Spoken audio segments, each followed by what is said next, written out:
Kemudian setelah didoakan Rasulullah, kita ketahui bersama di hadis yang kedua diterangkan bahwasanya Rasulullah itu mentakdirkan istrinya hamil. Betul saja, fahamalat. Berarti apa? Ummu Sulaim tadi hamil. Qala wa kana Rasulullah sallallahu fi safari wa hiya ma'ahu. Tatkala Rasulullah mau safar. Lah Abu Talha itu wa kana Rasulullah sallallahu alaihi wasallam idza atal Madinah man safarani la yatruquha turuqan fanauma minal Madinah fadarabaha al-mahad. Lah ini Abu Talha itu begini. Kalau Rasulullah safar kemana, beliau itu ingin mengikuti Rasulullah, pengen diajak Rasulullah. Tapi tatkala itu Ummu Sulaim dalam keadaan hamil.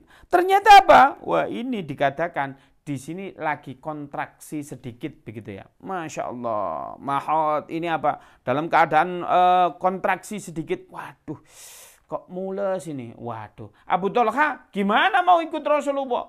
Takut merojol itu ya istrinya. Takut apa? Lahiran begitu ya. Kemudian beliau itu galau. Tatkala galaunya itu orang soleh begitu. Galaunya tidak mendapatkan apa? Cinta Rasulullah. Galaunya apa? Tidak bisa membersamai Rasulullah. Lah kok diantara kita ngaku umatnya Rasulullah kehilangan majelis salawat biasa saja. Ya jadi aku tadi yang bolos kok. Jadi hujan padahal gerimis rintik-rintik. Diajak salawatan. Ya aku titip wae lho. Lah itu gimana ini ceritanya? Lah ini Abu Talha kehilangan momen tidak membersamai Rasulullah tok itu loh. Galaunya minta ampun. Kemudian apa? Beliau itu Abu Talha berkata, innaka ta'lam ya Rabb. Ya Allah, engkau pada dasarnya tahu annahu yu'jibuni an akhruju ma'a Rasulullah SAW. Sungguhnya aku itu berkehendak kalau Rasulullah keluar, aku senantiasa membersamai. Kalau Rasulullah masuk ke sebuah tempat, aku senantiasa membersamai. Aku ingin senantiasa membersamai Rasulullah, ingin khidmah dengan Rasulullah, ingin apa? Yang dibutuhkan Rasulullah, aku yang mengcover. Oh itu Sayyidina Abu Talha begitu. Tapi engkau ketahui bersama idza kharaja wa adkhulu ma'ahu idza dakhala faqad ahtasabtu bima tara taqulu Ummu Sulaim. Tapi engkau lihatlah istriku dalam keadaan kontraksi, aku harus gimana? Ternyata istri yang sayang dan ridho terhadap suaminya ini memiliki chemistry yang sangat luar biasa. Apa dikatakan Ummu Sulaim? Nah ini Ummu Sulaim itu wanita ini sepengertian, disayang betul sama suaminya. Ini Ummu Sulaim itu wanita, pengertian betul. Apa katanya? Ya Aba Talha, Abi Talha, apa? Ma ajidul ladzi kuntu ajidu. Saya sudah enakan ini, enggak mules. Nah, kemudian sudah enggak kontraksi. Intoliku fantoliku. Nah, sudah tinggalin saya. Udah, temenin aja Rasulullah. Lah ini loh. Wanita yang begitu itu luar biasa. Kalau ada suaminya taklim, didukung. Taklim terus itu betul tak taklim itu? Aku enggak baru pulang taklim.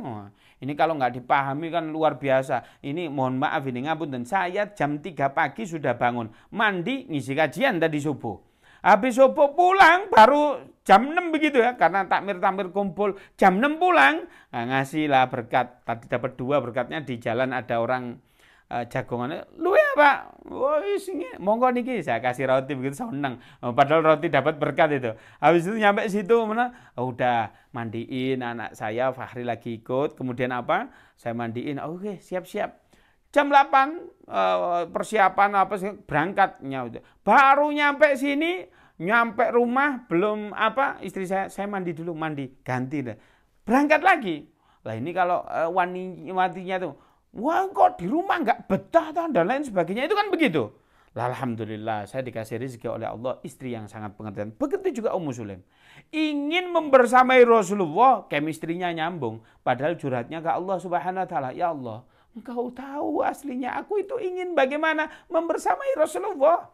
Rasulullah keluar, aku di sampingnya. Aku takut Rasulullah kalau hujan aku yang memayunginya. Kalau Rasulullah kepanasan aku yang meneduhinya. Kalau Rasulullah butuh air aku yang pengennya begitu ini. Intinya apa? Setiap hari apa? Hatinya itu berinteraksi dengan Rasulullah. Cinta betul itu. Nah, Kalau ini sekarang itu apa yang terjadi Rasulullah, ini curhatnya ke Allah. Ini istri saya dalam keadaan kontraksi. Kemudian apa? Allah mengabulkan, Ummu Sulaim juga chemistry-nya bagus. Aku ini kayaknya sudah nggak kontraksi.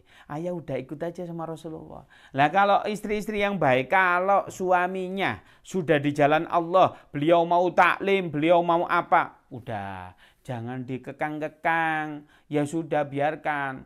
Itu ngaji beneran Jangan-jangan mampir ke warung kopi, jangan disuudoni gitu, mampir bener loh Bu, jangan begitu. Loh bapak-bapak di sini ku gak kena disemoni loh, kok mampir tenan loh Bu. Makanya jangan loh, bapak-bapak apalagi di majelis ngopi, ngopi tenan ini, jangan digitukan ya Bu ya. Nah kemudian apa? Dikatakan di sini Ummu Sulaim sudah begitu, kemudian ma'aj itu fadarabaha al-makhot hinama waladan ghulam. Kemudian faqalat Ummu ya Anas. Kemudian tatkala itu next time beliau diceritakan sudah melahirkan. Setelah melahirkan kemudian apa? Nah, Sayyidina Anas dipanggil oleh Ummu Sulaim, berarti dipanggil Anas. Nas ini Nas, ada apa? Ini ibunya loh, bukan saya. Kalau saya manggilnya Sayyidina Anas begitu ya. Kalau umiknya, sini Nas, ada apa Bu? Ini adikmu baru lahir. Kata Ummu Sulaim, la yurdi'u ahadan hatta taghduwa bihi ala Rasulullah sallallahu alaihi wasallam. Jangan sampai ada ngapunten yang netein. Jangan sampai ada kecuali nanti kamu bawa ke Rasulullah. Kamu bawa kemudian apa? Setelah kamu bawa Rasulullah, kamu bawain kurma sampai ditahnik oleh Rasulullah, baru boleh ada yang netein. Loh ini ya penting ya. Boleh anak kita itu ditetein orang lain. Rasulullah juga dulu itu yang netein adalah wanita para sahabiah itu. Tapi jangan salah, kalau ada seorang wanita netein, kemudian kita di luar istri kita, maka kalau anak wanita di luar ini netein, maka apa? Anaknya ini menjadi ukhtur rodoah. Apa?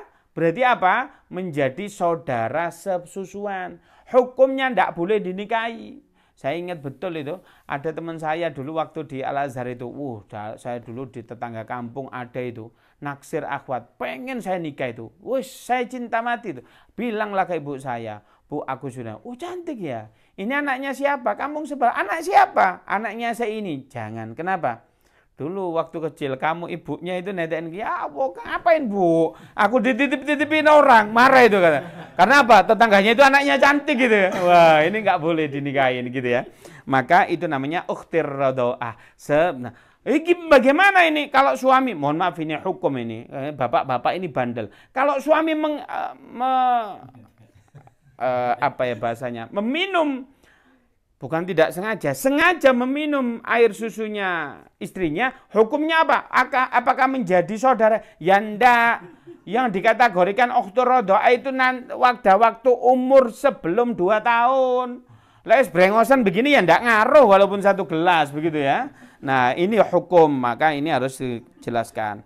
Maka itulah hadis yang ketiga. Barangkali itu semoga bermanfaat, maknanya setiap kita akan diuji, rumah tangga kita akan diuji, maka kita harus siap lolos dari ujian ini, maka insya Allah kita akan naik kelas. Barangkali itu yang bisa saya sampaikan, nanti bisa diperkaya dengan sesi tanya jawab. Barangkali begitu ya. Ada yang ditanyakan dulu? Oke, kita sambil jawab ya, monggo. Tadi Ustadz bilang itu ada 3 hal. Ya. Mulut, terus kemudian perut, kemaluan. Nah, saya ambil satu saja kasus di perut aja. Iya. Kan istri itu ada yang bisa masak, ada yang tidak bisa masak. Istri jangan 2 toh? Enggak, ini kan kasus gitu loh. Oh kasusnya. Saya diperjelas dulu. Tapi kalau dikasih Allah tidak apa-apa. Terus. Jadi gini, pernah kejadian juga. Jadi istri itu nggak bisa masak. Terus kemudian saya tuh orangnya suka makan. Iya. Karena ibu saya tuh paling suka memasakkan saya makanan dan saya senang. Saya minta kelihatan kok ini. Saya minta istri saya untuk bisa masak seperti itu. Pada saat masakan jadi, ternyata saya coba itu tidak seperti masakan ibu saya. Tapi saya bingung Ustaz. Bagaimana cara saya tidak menyakiti hati istri saya? Taib. Apakah makanan itu tetap saya makan walaupun dengan rasa yang tidak enak, supaya istri saya puas, ataukah jujur nggak enak tapi kemudian nggak dimakan. Gimana Ustaz? Ya, seorang anak pasti merasakan masakan terenak itu adalah ibunya. Ya kita didoktrin mulai kecil kok. Makanya kalau ibu saya masak nasi goreng hanya sampai begitu aja, kasih ulek dikituin langsung jadi, itu makanan favorit saya. Apalagi ibu saya itu paham kalau ada kangkung, ibu saya yang masak, mesti saya makan. Apalagi apa itu, kalau di sawah itu ada genjer dikasih klotok, favorit saya. Ibu saya sudah paham. Dan yang bisa masak itu hanya ibu saya versi saya. Apalagi orem-oremnya, nggak ada yang bisa nandingin di dunia ini. Itu kata saya. Sedangkan istri saya baru nikah dengan saya, mohon maaf, goreng kacang untuk yang buat rujak itu, nggak bedanya kacang mateng sama gosong aja nggak tahu. Tetapi bagaimana? Ya kita didik, kita perbaiki. Dengan cara apa? Ya kita ajari, kita harus sabar. Namanya rumah tangga itu takaful. Kalau suaminya bisa, ya diajarin.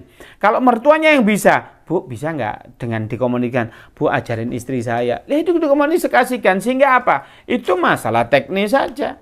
Sehingga apa? Kesabaran kita lah yang diuji oleh Allah. Barangkali Pak Nunung ini diuji oleh Allah harus sabar untuk apa? Membina istrinya di hal apa? Di hal masak. Lah setelah itu nanti sudah expert. Kalau sudah expert, jangan nyari-nyari kesalahan yang lain, begitu ya. Oh iya, ini betul-betul maknyus. Nah, begitu. Diapresiasi kalau memang betul-betul enak. Tetapi kalau, mohon maaf, kalau kurang enak, maka dengan cara apa? Maka tatoyiriat, bahasanya itu tauriah. Tauriah itu berkatalah yang bukan berbohong tetapi tidak menyakiti. Ini enak pas ini, tapi menurut saya garamnya dikurangin dikit aja. Nah itu kan nggak menyakiti ya.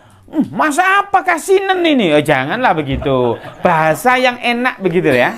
Nah, tapi barangkali itu ya, diajari masak, dinilai yang bagus, apresiasi. Beliau masak pasti dengan effort yang lebih lah, barangkali begitu. Tapi ada lagi yang lain? Oke, karena tidak ada, kita akhiri. Assalamualaikum warahmatullahi wabarakatuh.